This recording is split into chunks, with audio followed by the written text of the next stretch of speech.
Oh, it's Branston pickle. One of my most favourite condiments. England is just another world, man. Just stuck on silly ideas, cause it's all you can cook. You fucking class tourist who mix your social groups up.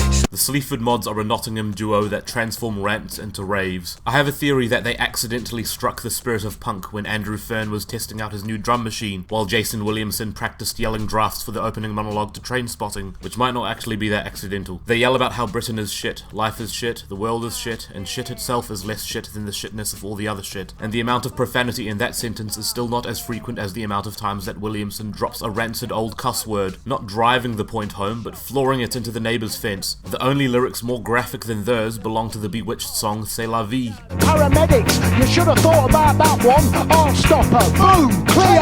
What happened to Richard? All I can see is gear. It's as of recent that the mods have been playing around with their instrumental backdrops. One of the songs from Eaten Alive sounded pretty fit for a racetrack in Crash Team Racing.